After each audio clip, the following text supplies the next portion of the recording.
So, okay, good morning, good day, everyone. You are welcome to the Dpenomics Academy. My name is Eustace Chigode Oswago, and I am a development-focused economics and a Teach for Nigeria fellow. So, if this is your first time joining us, you are highly welcome. In our previous live lesson, we carefully discussed the evolution of economics through the life and idea of Adam Smith, the father of modern economics.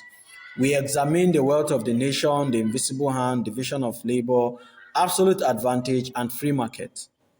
Now, if you have not watched that video, I strongly advise or encourage you go back to our channel and watch it, because to truly understand David Ricardo, you must understand Adam Smith first.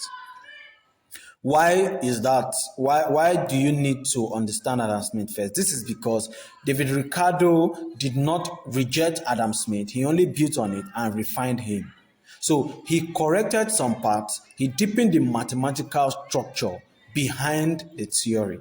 So today we are going to move from foundation to the refinement. And we are going to discuss the man called David Ricardo, the economist who transformed international trade forever. So who exactly is or was David Ricardo? David Ricardo was born in the year 1772, April 18, right? He was not originally trained as an economist, just like Adam Smith was a philosopher and not originally trained as an economist. But David Ricardo was a stockbroker, right? He was a stockbroker, a financial market practitioner deeply involved in bond market and government security.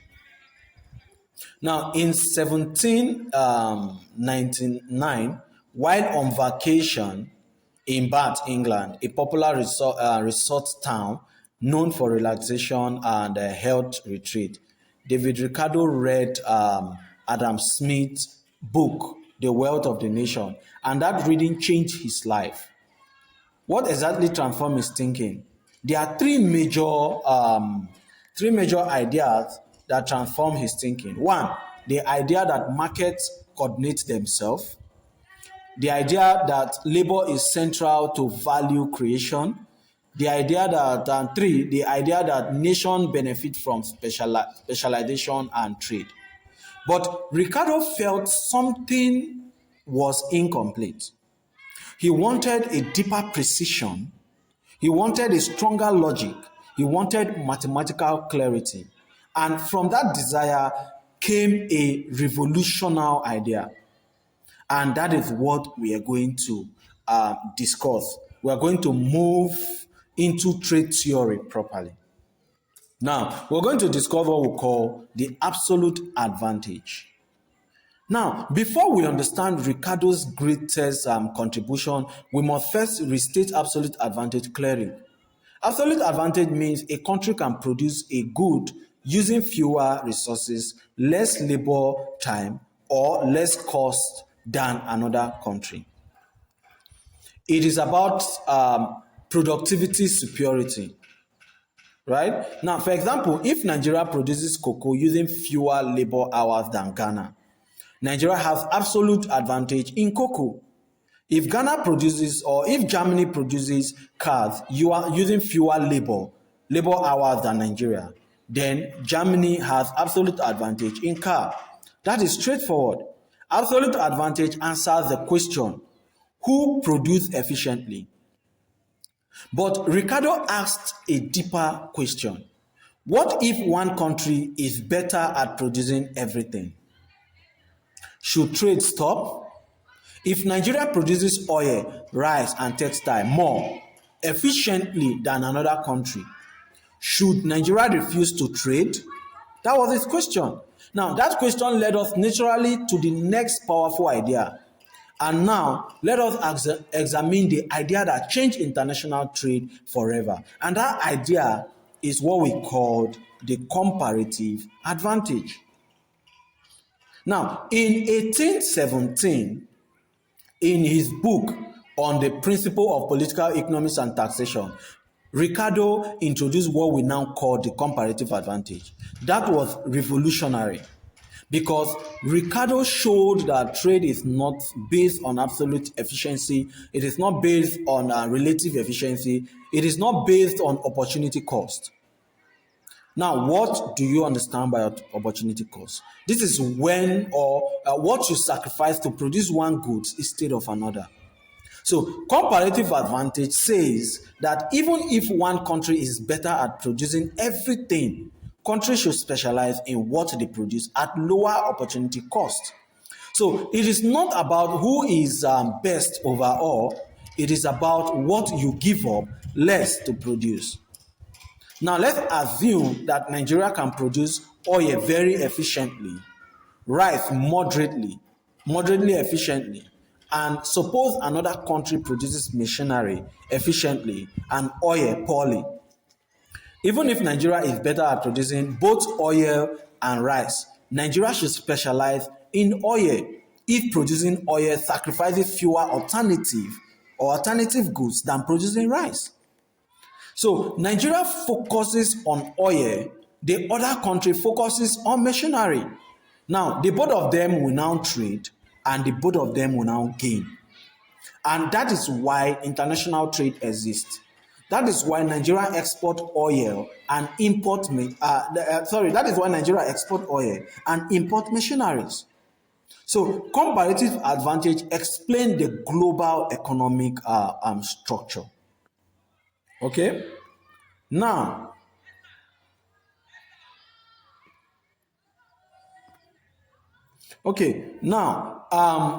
there is what we call the law of diminishing return, and we're going to move into trade from trade to agriculture. Okay. Now, Ricardo in agricultural England, he observed carefully. He noticed that land is fixed. You cannot expand land infinitely. So when you add more labor or fertilizer to land, output increases, but only to a point.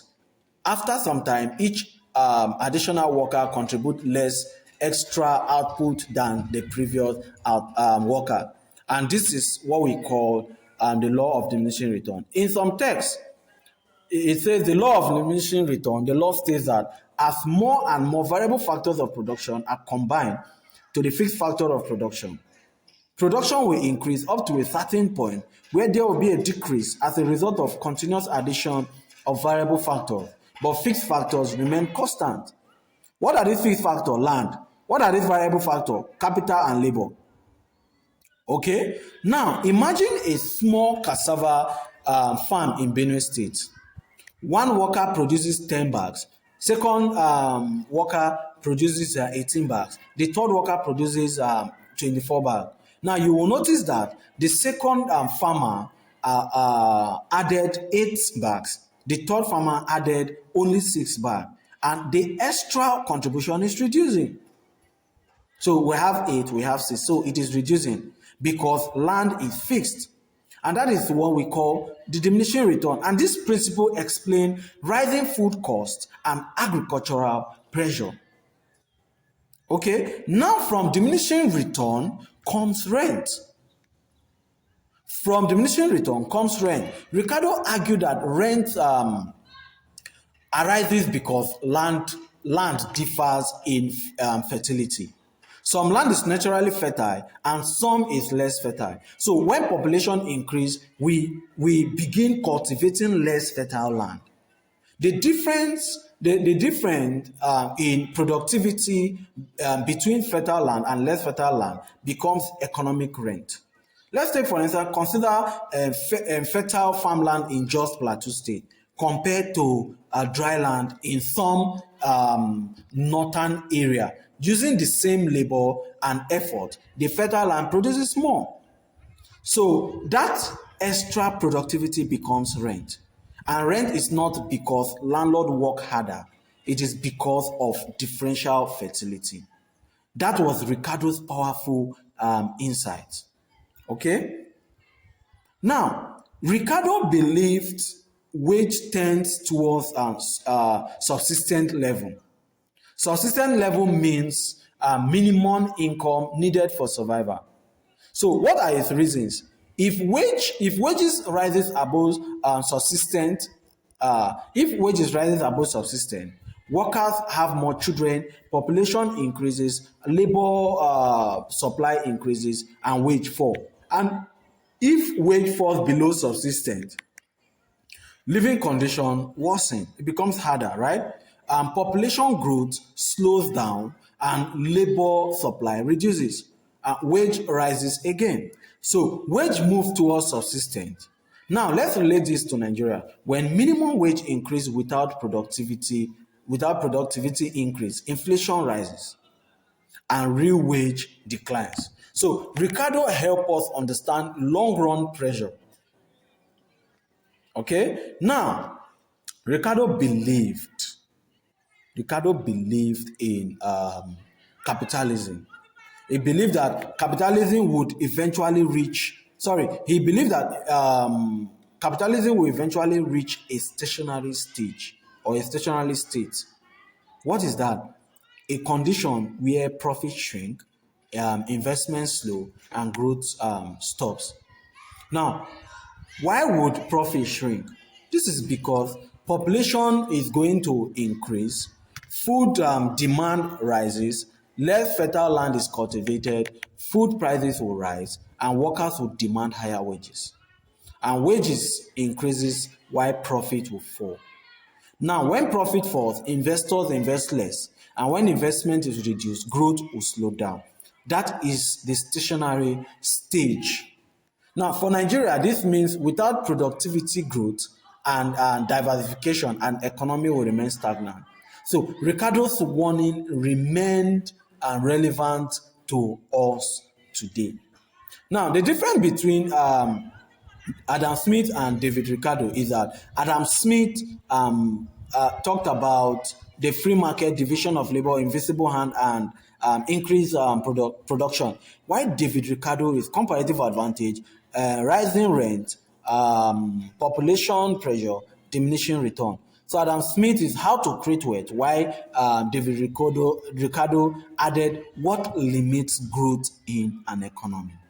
Okay, so today we have examined what Adam Smith talked about and what David Ricardo talked about. So Ricardo took Adam Smith foundation and added deeper analytical precision to it. He made economics more structured, right, more mathematical, and more rigorous. So from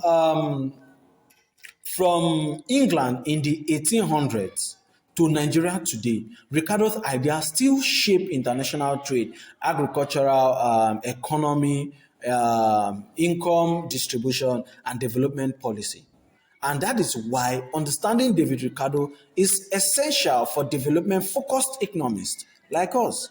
So if you find this valuable, I urge that you like, share, and subscribe. Turn on your notification. And don't forget to watch our video on Adam Smith episode to understand the full evolution of economics thoughts, right? On our next lesson, we are going to talk about a man called Karl Marx, because he challenges David Ricardo's conclusion. So we are going to talk about what Karl Marx talk about in the same way we discussed Adam Smith and David Ricardo. So I urge that you always follow us on Dpenomics Academy, where we simplify economics and connect it to real life. Until next time, my name remains Eustace Chigozie Oswago, a development-focused economist, a Teach for Nigeria fellow, and the founder of Dpenomics Academy. Thank you.